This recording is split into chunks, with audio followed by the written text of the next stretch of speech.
What's going on, Badger Nation? Welcome to the PPC Den podcast, your home for all things Amazon advertising tips, tricks, and strategies.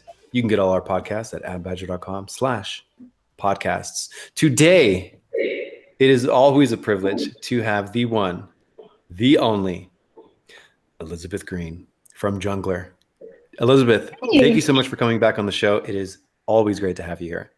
I am glad to be back. This is a fun one. I'm so glad you were the one I got to dig through this report with. Yes, I actually am so excited to get right into it because this is awesome. This is the new brand analytics section. It is a new report, hot off the presses. Elizabeth, we just spent 90 minutes tearing this apart, looking at every single nook and cranny of this report, comparing it to Product Opportunity Explorer, search term impression share reports, comparing it to third-party tools. We compared it, ripped it up, put it back together, and we have some really cool thoughts, strategies to deploy, some new systems you're probably going to want to install into your Amazon marketing strategy. And that report is the Search Query Performance Dashboard, the SQPD. So this is a fun one. I'm so excited I'm so thankful that we have the relationship we do because it's a big ask to ask people like, hey, do you want to spend 90 minutes looking at this report together and trying to figure out like the best way to utilize it and figure out what Amazon means when they write in some of their cryptic language. So yes. I'm so thankful for our relationship. So thank you so much. I will always say yes to that question. Always. Yeah. That's awesome. So shall we sort of break this episode up into two main sections? The first section is just going to be talking about the report itself. So like where it is, what are the components of it? And then we're going to, intermix or just turn it into like a second part where we're actually going to talk about like what you can actually do with it and what systems we think have emerged from this new report. And without further ado, let's jump into it. Okay, Elizabeth, first things first, where do we even find this report? Yes, so if you're looking for this report, you might actually have seen a big green headline inside of brand analytics. If you have been digging into brand analytics at all, you probably ran across it. So you might have clicked on this just out of curiosity, and then you would have been taken to the new Search Query Performance Dashboard. Is there a better way to get there? That's the way I've always gotten here. Yes, that's how I found it. Go up to brands, brand analytics. When you are at brand analytics, you'll see a big button to go to Search Query Performance, which is awesome. So search queries, again, are, a lot of times we know this as search terms. So search terms, search query, it just means when something got searched. When a customer of Amazon went to the search box and they typed something in, that is when a search query has occurred. Or that's when a search term occurred. And there's a really important distinction that we always like to make here is that search queries are not the same as keywords in your advertising account. That's a big distinction. Should we break that down a little bit? Yes. So if you are unaware, and search terms are not the same as keywords, the weird thing is that they can be, but they aren't always. And so the That's distinction mysterious. is, yeah. Yes. A keyword is what you bid on inside of your ad, inside the ad platform. And then the search term is what the customer, or search query in this case, is what the shoppers are actually typing into search to be able to, see and view, hopefully click and purchase the products. Yeah. What's even a little bit more confusing? This might be confusing, or this might be incredibly clarifying. But I think it's interesting. So we have a keyword. Let's say I have a keyword, broad match running shoes, for example. And I could have that keyword in my advertising account in 4 different campaigns.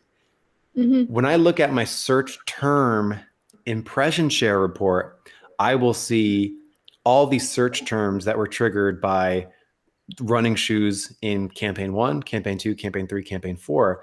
So, in campaign 1, it might be like trail running shoes or men's running shoes. In campaign 2, maybe some different terms, maybe the same search terms, right?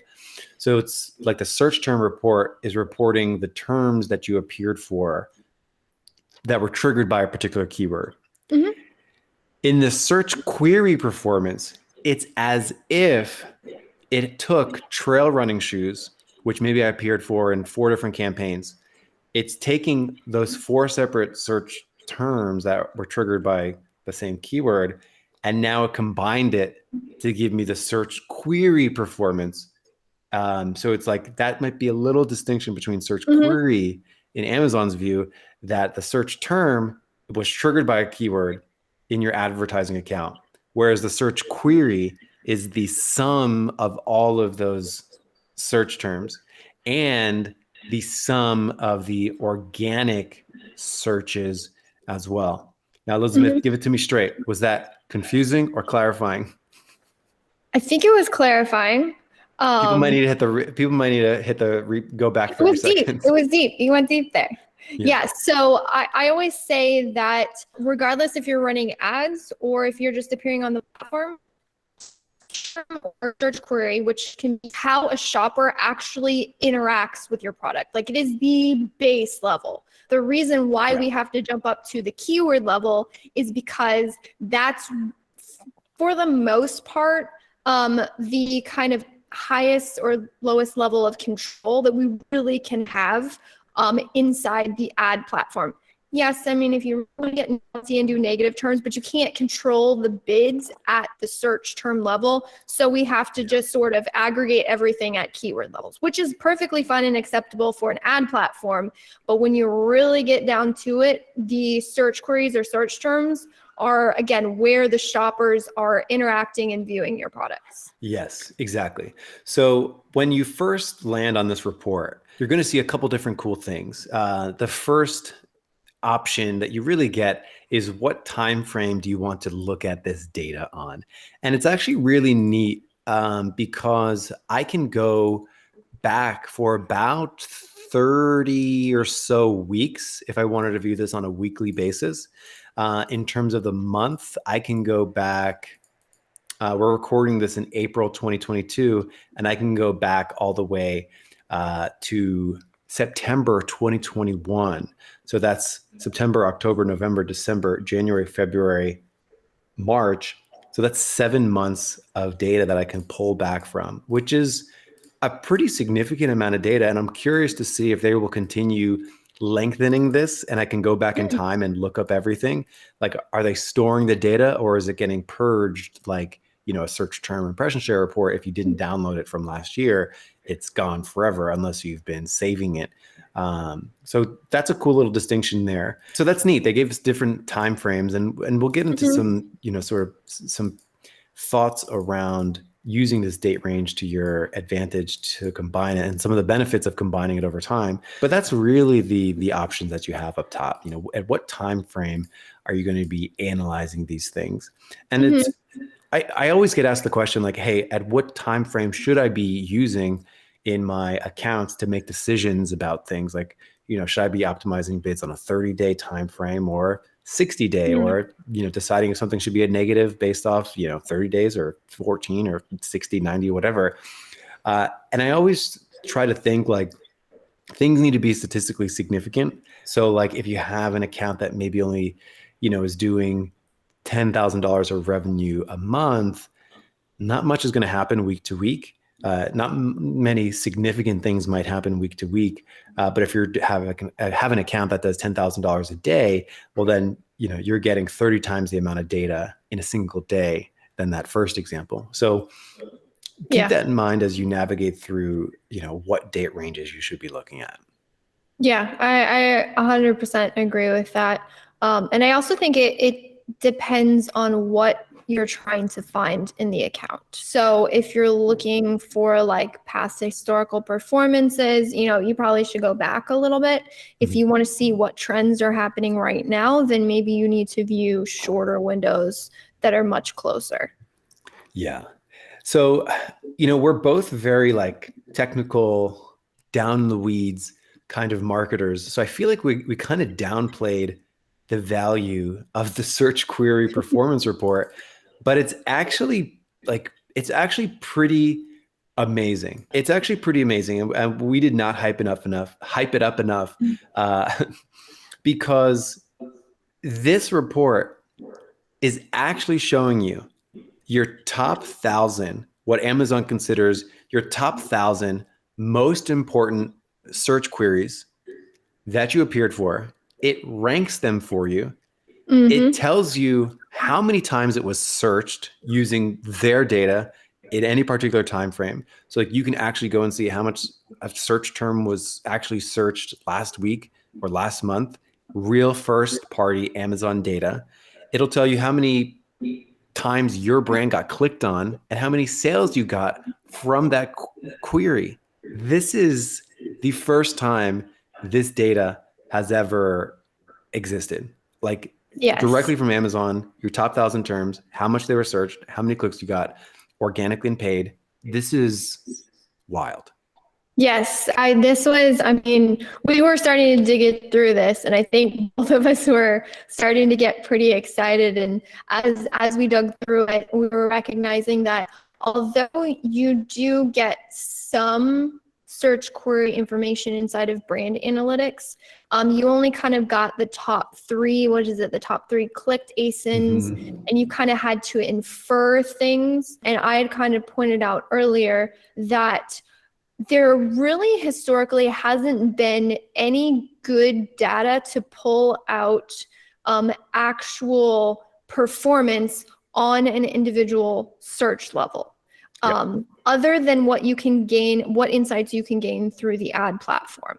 And the other important call out is this report or this dashboard aggregates your ad data with the organic as well. So you're seeing a complete sum of all of your performance on an individual search query level, which before a lot of people would say, oh, okay, so I know that, I'm seeing my increase in sales. I would like to know where I'm seeing that increase from. So a common scenario before would say, okay, go use a third-party tool, do a reverse ASIN search, see where you're ranking, and you can somewhat infer that you're most likely getting your visibility there, which, I mean, that was a great method. But now that we have this data right here, you can literally go and look on a search query level to pull out your rankings. I do want to point out the kind of messiness in the fact that this is aggregated at a brand level. So you still are not going to get this on an individual product level. And unfortunately, the larger your brand, the more your catalog shares a lot of potential searches, the less incremental you're going to be able to pull out information from this. That's not to say I don't think that this report is still not going to be super beneficial and very good to dig through. You're just going to get less, I could say, pinpointed data. Yeah, exactly. Like if you have 1 million search queries in a month, well, you only get 1,000. If you have 1,000 search queries a month, well, congratulations, you now have every single search query for your company. So that's pretty interesting. So again, there's never been a report where you got first party directly from Amazon search query volume data, how much it was actually searched. And this isn't like a 12-month average, how much it was searched. You can get it per week, per month, per quarter, and you can go back in time. And let's actually start breaking down some of the nuts and bolts and some of the things that we found interesting. The first thing that you'll see when you open this up, and we can define some of these things as we go through this, and there's 30 columns. We won't necessarily tap into everyone individually, just sort of move quickly to give people a good orientation of it. But I think one of the first things to point out is that it ranks them on a scale of 1 to 1,000. So it's showing you your top 1,000 search terms. And what's super interesting is how Amazon defines the rank. So we were trying to look at it. We're like, well, the rank, it's not sorted by sales. It's not sorted by clicks. It's not sorted by add to carts. What they actually said their rank is that it is a combination of a variety of factors. It's looking at the amount of impressions for the search term, how many clicks you got for the search term, how many add to carts you got, how many orders you got. It's an aggregated metric, which sort of got us thinking, like, is Amazon, like, when they call this like rank, it's they're sort of acknowledging that, like, it's a kind of a combination of everything, and like how you stack up against others for the same search query. It's not just like how many orders you got or how much like add to carts you got. It's like sort of a combination of everything, which I thought was pretty interesting for them to acknowledge. And most PPCers have sort of thought this a while, like your clicks matters. Like if you were to go into your advertising account and block everything that was a negative that didn't have an order for like the last year, you might notice that the things that you do get orders on sort of is reduced in visibility slightly. And that's always been like this interesting thing. It's hard to pin down. And this is sort of maybe like a glimmer of like, oh, hey, like all of those metrics do matter. Like they want big, beefy advertisers who appear for lots of things and get lots of clicks in their particular category per search query. So we thought that was really interesting. Yeah, no, I definitely agree. Both of it, because it is the first column, and it's actually one of the two columns, in addition to obviously the search query column, that you can't actually hide. So they're saying that these are the two columns that we're calling out here. We're defining a ranking, and both of us, when looking inside the platform, we're like, okay, so ranking, but these aren't keywords that we're ranking number one on. So how are they defining this? And by the way, all of the definitions we're going through, at the very top on the right-hand side, there's something called a metrics glossary.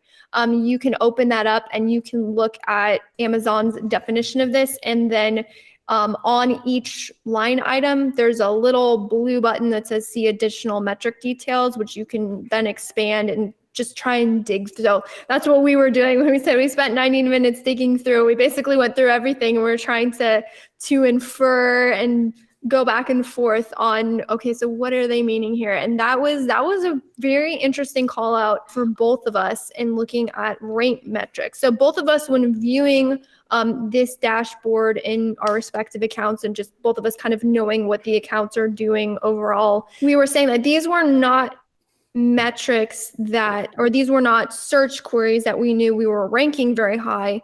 I know on the account that I'm in, it is one that we're pushing, but I wouldn't say it is it's not the top keyword that we're ranked on. However, it is rank number one. And I think a lot of us, we know that Amazon has more data than just purchase data. We know that they're very much interested in shopper behavior, in how shoppers are interacting. I mean, we even are getting ways to optimize for conversion. So obviously they know, basically, they definitely can infer shopper behavior. So although a lot of times ranking is definitely like a sales velocity and a conversion rate metric, in relation to kind of how the rest of that category or that, search query brands are doing.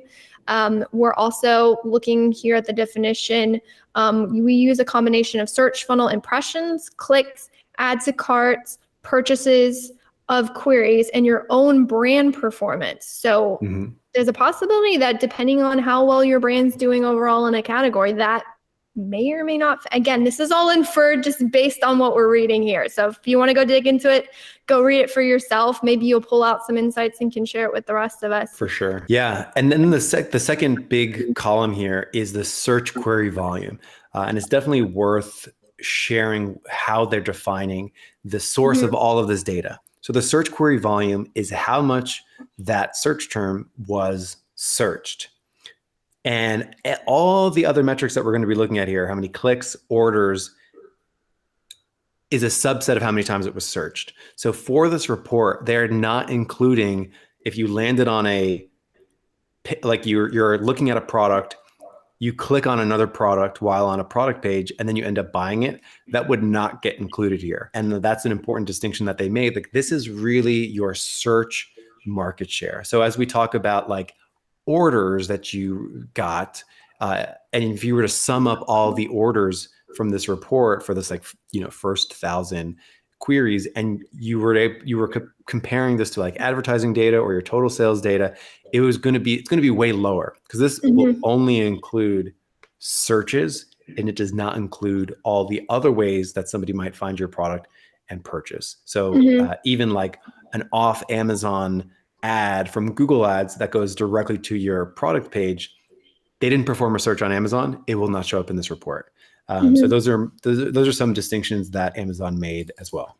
Yeah, definitely. And then they also included in there like the widgets. So like what is it? Where I highly assume, rated, related, highly rated.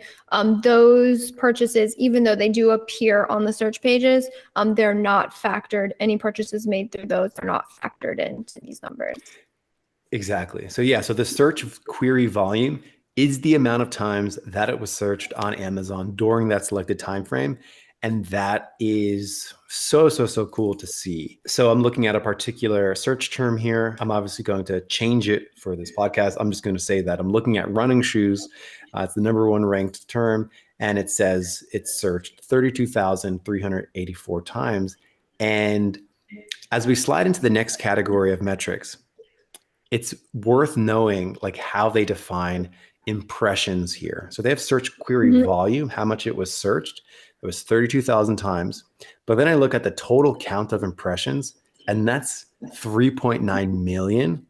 So that sort of threw me for a loop when I first looked at this. I was like, wait a second, it was searched 32,000 times, but there were 4 million impressions. And this is where it's important to know how they define impressions.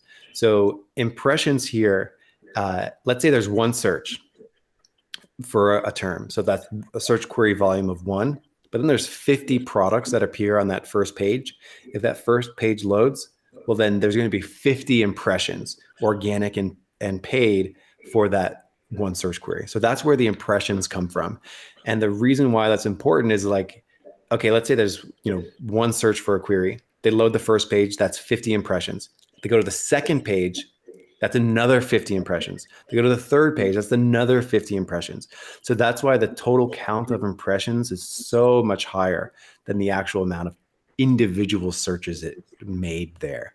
And this extends out to the brand count. So if you have like 4 different products on a search result page, well, then your brand just got 4 impressions for one search. So that's worth understanding about these impressions. Yeah, and then also a distinction that they count an impression as a page load. So regardless if somebody scrolls all the way down, even if they click on the second page but don't necessarily scroll, that will count every single one of those products appearing as an impression. Yeah, and we can start to weave, it's kind of impossible to not weave a little bit of like the utility of it. So the search funnel impressions, we have how many times it was searched. We have the total amount of products that were impressed for that. And then we have your brand count of impressions. So how many of those total impressions, how many did you have appeared? Like how many times was your brand visible for that? Like how many impressions did you earn out of the total of impressions that they had? So for this term, like running shoes, there were 4 million impressions. The brand got 280,000, giving me a brand share of impressions of 7.1. So, when we were thinking about like utility, we're sort of like, okay, well, I can be ranked number 1 for a particular term.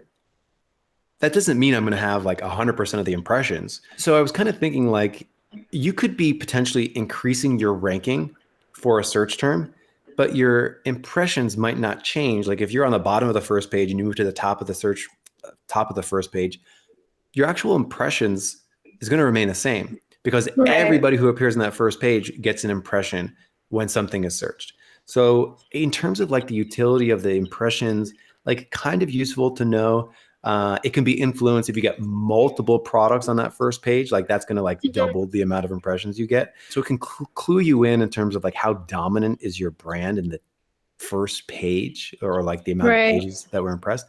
But like you could be appearing in like rank 1, 2, 3, 4 versus like 10, 11, 12, 13, and you'd have exactly the same impressions. So like this one is like useful on the lower scale. Yeah, no, I definitely agree with that. And then other things, like there are certain times where you can appear like ad spot on first page, ad spot on the second page, third page. And in those cases, you would gain technically more of impact on impressions, which might be kind of interesting. But then also as it's aggregated at a brand level, how much can you pull out of that? Yeah, it's interesting too, like, and we'll save a little bit about this for the strategy session, but it's cool. Like you look at these search queries, this is organic and paid, don't forget. So it's possible Mm-hmm. that you might find some terms that you're ranked organically, but you're not on a paid sponsored spot, Mm-hmm. which is really interesting because now you'll actually be able to know, hey, I was appearing organically for this. I started running ads. It's going to be very cool to see how that changes your impressions and how it changes your clicks and your orders for that search query. And like, let's move down the funnel here because the next sort of category is search funnel clicks. And, since I walked through impressions, why don't you walk us through clicks? Yeah, definitely. And as we dug into this, our first things was like, oh my goodness, search funnel, like the search impressions, like this is amazing impressions. And then as we dug into this more, and then as we get into kind of like, all right, so how can you use this data towards the end of it? We were recognizing that actually the clicks seem to be the place that we might actually end up gaining the most, more actionable insights, I would say. Into what's going on. So going through the click. So how this works is like there's kind of a header that combines, kind of overarches multiple columns. So there's a couple columns within the impressions, and then there's a couple columns inside of the clicks. And so total count is very similar to the total count that's under the impressions. So of course you get search query and then total count of clicks on, the individual search query. So out of everyone who's searching, because everyone who's searching obviously may not be clicking on that particular search query. So we get an idea of how many people are actually interacting with the products on a specific query, which I find very interesting.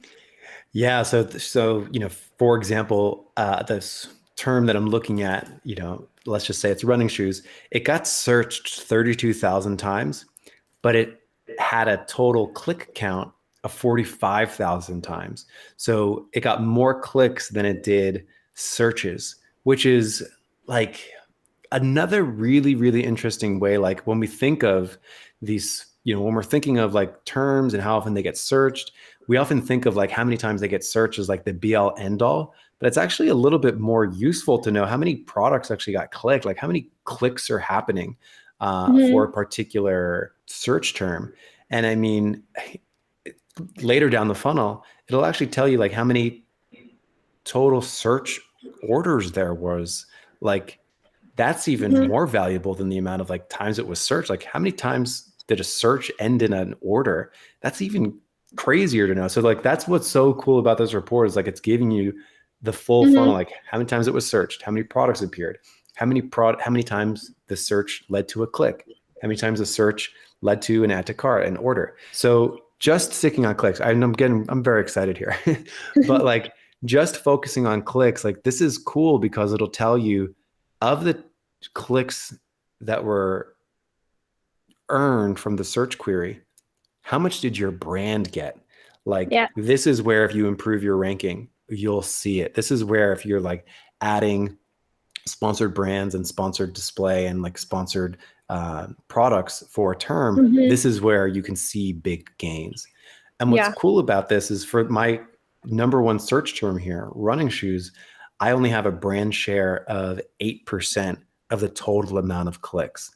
So I can easily see like, hey, maybe if I improve my sponsored products ranking, maybe if I add in sponsored brands, maybe if I add more things here, improve my organic ranking, I can grab maybe, how big would it be if I were to increase this from 8% to 15%?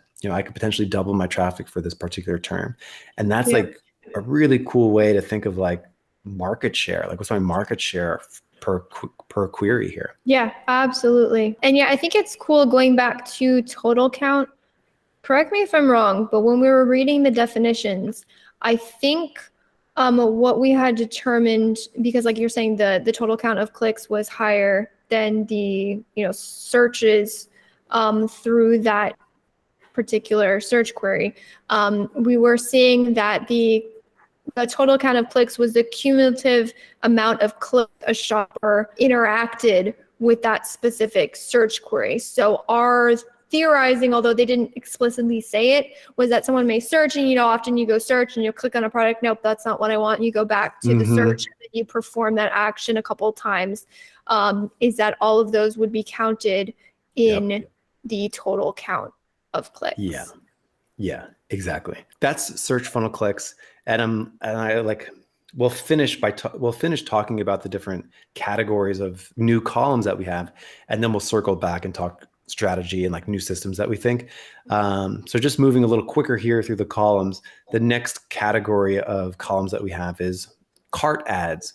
So again, they're just walking us through the search funnel. How many times it was searched? How many products were impressed for that? How many of those searches led to clicks? And then here, how many of those searches led to cart ads? And just sticking with that same example, I've got a term that was searched 32,000 times. There were 4 million impressions. There were 45,000 clicks. And then from there were 5,600 cart ads. And my particular brand got 7% of those cart ads. So I can kind of see like my brand's performance. And we'll quickly touch on some of the other metrics that they have here. They have the median price for the amount of things that were clicked on and the amount of cart ads. They have the amount of cart ads with different shipping speeds. So like if a product had a same-day shipping or 2-day shipping speed, it tells me the amount of clicks there. So that's the cart ads section. So similar trend, how many total cart ads were there for that search query? How many did my brand have? And what was my brand share of that? Are the real meaningful things? And then lastly is the search funnel for purchases. Walk us through that, Elizabeth. Yeah. So the search funnel for purchases is looking at just how many people actually purchased. So I think it's interesting to note that there's oftentimes in the new data we're getting out is there's a distinction between they want us to actually realize that people are adding things to cart and then see that in addition to people who actually purchase. So which I think is a good trigger that Amazon's definitely looking at this data and they think that it's pretty important. So once someone makes the quasi decision to purchase, like how often do they actually finalize that purchase? And so you'll see again here, it's very similar. You'll see the same cadences. There's a total count. So again, this is looking at a search query level, which this is the reason I think why we're so excited about this is we've seen the structure before: purchases, add to carts. There's actually a dashboard that a lot of us have been really raving about inside the ad console, which is brand metrics. Mm-hmm. And there was some of this data there, but that was aggregated at a total category level. So getting this incremental with it, I mean, is really cool. You could go through and compare how many add to carts versus actual purchases. And I think it's pretty interesting because from me just perusing over this, and I have yet to go dig through like multiple accounts and really dig through, but it seems to me that a lot of the search queries that are very, very product specific seem to have the most clean funnel as far as, getting a lot of click-throughs, getting a lot of add to carts, and getting a lot of purchases. And I think that goes back to a lot of things that us as advertisers talk about is you tend to get the best conversion rates on things that are hyper-specific and definitely indicate that someone's searching for your exact product. So that's just kind of an interesting, I mean, again, it's just me perusing over it, but I seem to kind of be able to detect that theme. Yeah. So hopefully by now, you out there, dear listener, has a good sense of what this report is. And I am bursting with like insights and like new strategies and like new ways to interact with this data. So let's start dissecting that. So one system that is an interesting one is the fact that you cannot export this data, nor can you easily view trends with the data. So what I mean by that is I'm looking at a snapshot and only a snapshot, meaning I can look at last week, snapshot, there's the data. And then I look at the snapshot from the previous week. There's the data for the previous week before that. Now that's neat, but I think in order to like get the most value from this, you would want to know what's my market share over time? Like what's my click share over time? What is my order share over time? So that way you can know like, hey, if I go more aggressive on a keyword with my paid ads, or I'm working on optimizing my relevance and organic power for a particular term, did that actually lead to not just a search ranking lift, but an actual click share lift? And I think this is so super valuable because the same thing kind of happened in Google, and it's kind of happening in Amazon, because in Google, it's like search results are so personalized based off your previous history, based off where you are in the world. Same thing with Amazon, you know, based off whether or not your shipping speed is particular. Like there's no reason to think that Amazon wouldn't do something like, you know, my name is Michael. I'm a runner and I play guitar and I've made these kinds of purchases in the past. Amazon knows that about me.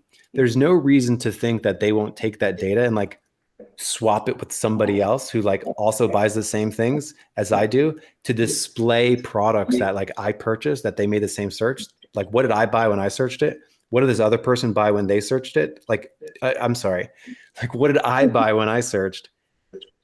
Person B who's similar to me, why wouldn't Amazon display a similar product that I just purchased?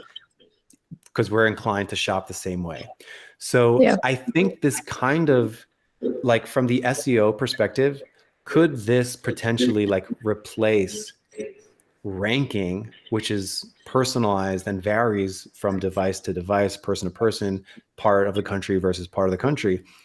Would we start looking at how my optimization efforts for PPC and organic relevance is actually changing my click share? Because it actually says like, this is my click share for this product. So I think that is a really interesting insight that you can kind of only get if you're going in weekly, downloading the data, putting it in a Google Sheet so you can track it over time. Elizabeth, I just said a lot. I was listening. I'm yes. Digesting and thinking and agreeing. Yes. Yeah, it's an interesting concept. Yeah. Yeah, I mean, that was one of my big call outs when we first recognized that we could go back in time. And then the other thing that I find super, super interesting is the fact that you have these like brand price medians on a couple. So you can actually see like what has the highest like appearances on search, but then actually you can correlate that with what kind of price points resulted in a purchase. And I think, so we've talked about this, there are ways to pull out kind of historic sale numbers, not sales, but necessarily about price numbers for competitors. There are tools out there that do that, third-party tools, which were wonderful.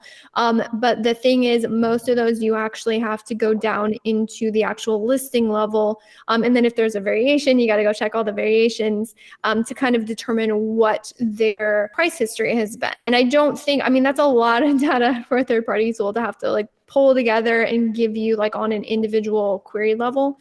Well, now what you can do is you can actually go back in time and see what the price history looks like over time, because that's one thing that a lot of sellers are dealing with right now is the squeeze between the market is heading towards wanting to have lower and lower prices, but your like shipping costs and a lot of other costs are going up. And as I was kind of going through the market I'm looking at, I was noticing, yeah, prices actually used to be $5 more. Back, say back even just a year ago. And, if price is lowered by $5 every single one of your orders, you're actually going to see a lowering of total sales volume. Just due to how, the price point. So I think that's an interesting thing. And again, to be able to get this on a search query level is pretty sweet.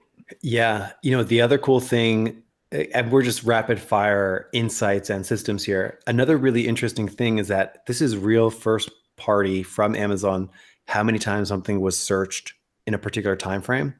Well, what's extra crazy about this, and this is something that a lot of third-party tools did for a long time, is approximating sales. So again, they're using a lot of different things. I mentioned it on the show, like clickstream, which is like measuring, you can, a lot of free extension that you might download for like Chrome in any unrelated industry. One of the ways that that free extension can help monetize themselves is by sharing clickstream data. So like how many times was something searched on Pinterest or Amazon or YouTube, whatever.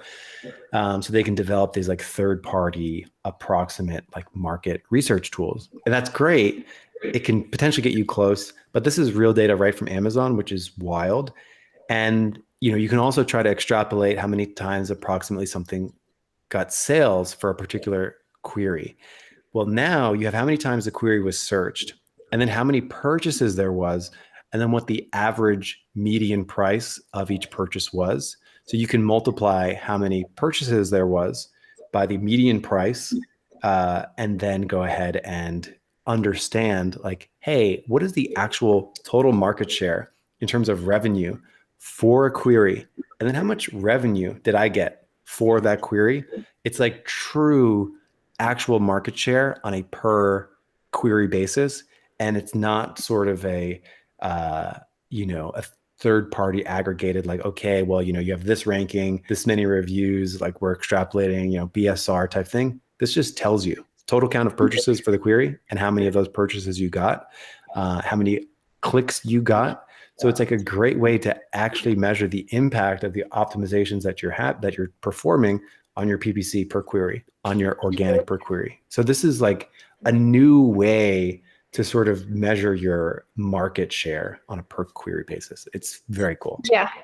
No, absolutely. Absolutely. I am very stoked to be able to go in and pull out this information and be able to use it. Again, not only are you getting insights for the ads, which of course is what we're like super stoked about as advertisers, how can we bring this into the ad platform, but brands who are looking to gain more insights into how they're doing on the platform as a whole now have a never seen before resource to be able to pull out these kinds of insights and really dig deep into how they're performing on the platform on a like insanely incremental basis. Yeah, for sure. I also think like I always get this conversation. It seems like once a week I'm talking to someone where they're like, hey, what would happen if I like lowered my bids for a keyword? Like, would I really lose that many sales? I'm already ranking for it organically. Mm-hmm. You can actually answer that question now for real. So like, the way that they break down their weeks, they do it on what is that? The March 27th to April 2nd. So it looks like they do it Sunday to Sunday. Mm-hmm. So this means if you really wanted to do that experiment of like lowering your bids or adding or removing a paid ad for a particular term, if it's one of these 1,000 terms, you can actually track your total sales impact for that search query now in a way that you could not previously. Yeah, definitely. And that was another call out as far as the historical performance on things, because a lot of times you might see a slow but steady decrease in your market share, which is most of the time felt by like your total sales numbers, just recognizing that like, hey, I'm not really keeping up with the market.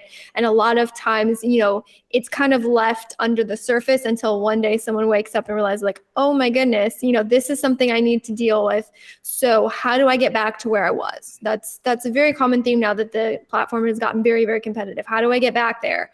And so how to get back there has been kind of and interesting to unravel, especially if, most times when someone's like, hey, how do I get back? It's mostly a visibility problem, which then gets thrown over to the marketers. And then it's our task to kind of discover how we can reinvigorate an account.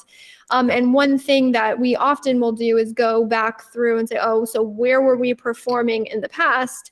And can we reinvent or kind of slowly move towards getting back there? We got better insights through the targeting tab. That's actually been one of my favorites to go back and look at, long term, how have things, what has been my best performer overall.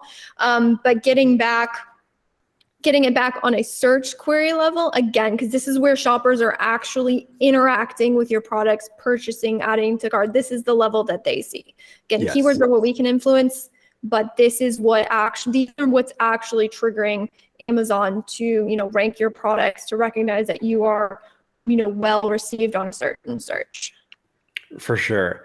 And two systems here that I think could be added are going to be the search funnel click share. So basically, if there's a term that you wanted to gain traction on, it's like you would go see that your click share is a little low and then go optimize for that search query to like push it. Another really interesting thing is tracking the difference between your click share and your purchase share. So think of it this way, like if you have 10% of the clicks, but you have 20% of the orders, that means you can assume that you're above average converter for that search query. But if it's flipped, like let's say you have 20% of the clicks, but you only have like 5% of the orders, that means you have a way underperforming product page for that search query. And it can sort of inspire some interesting changes like, oh, wow, I'm not only a market leader, but I'm also a conversion leader for that particular search query. Because, I'm looking at a search query here, 46% of the clicks, 56% of the actual orders that occurred. So this tells me that this search term, I have a perfect landing page because I'm actually converting beyond what my click share is. So really interesting things there. Elizabeth, I'll be honest, I think we've packed in like 5 episodes worth of like insight, I think so. systems, and data here. I invite everybody to go and look at their search query performance, start logging their search query performance, track it over time, see how your PPC and your organic optimization efforts influence this, because in many ways, this is actually more insightful than just a straight up or like ranking report. So this is so fascinating. So I hope we've inspired everybody to actually go to their computers and look this up. And we packed in a mountain of information here. Yes. And just one thing to add. So when we talk about recording this, as Michael mentioned, like there's no good export button. Unfortunately, most good data sources I've found, at least the new ones, they don't give us an export button. But Michael did test it, and to just do a straight copy and paste of this dashboard actually is possible. And it pretty neatly goes into a Google Sheet. There's one small nuance where you have to drag a specific column, but for the most part, you can just straight copy and paste this. And so that's going to be, as far as recording this or tracking this, that would be the best way. And it's a simple data entry task. So if you have a VA or someone on your team, or just go hire someone off Fiverr, say, hey, go, every week, go through and scrape this for me. It's a pretty simple, clean thing to do. Yeah, for sure. And, if you wanted to make life easier on yourself and maybe only do it for the top 100 or 200 or so, that might give you the most bang for your buck if you're strapped for time. So there's some benefit in only maybe doing the first 100 or 200 here. Yeah, I would agree.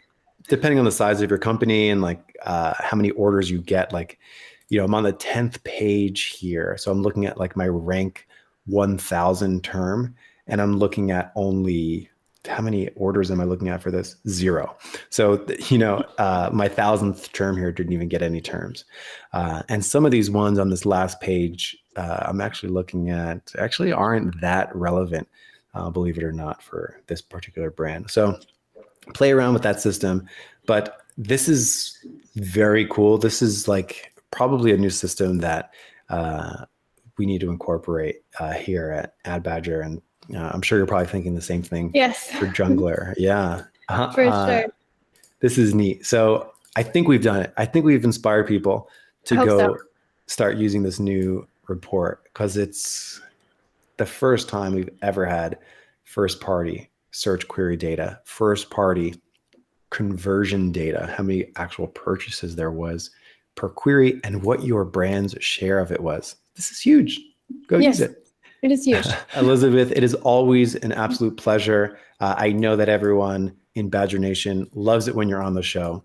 So thank you so much. I'm so privileged to have you as a friend, that we can dissect these things together, because I think this was a really good episode we just made. I agree. I told you before we made the episode, I'm definitely going to be sending this one to my entire team to watch, for sure. Yes, for sure. So on behalf of Badger Nation, thank you so much for coming on the show. Again, if you don't know her, her name is Elizabeth Greene. She's the founder of Jungler. Check her out. Active on many of the socials. I follow you particularly on LinkedIn. It's a great place to check you out. Thank you so much. Have a good one, and see you soon. Yep.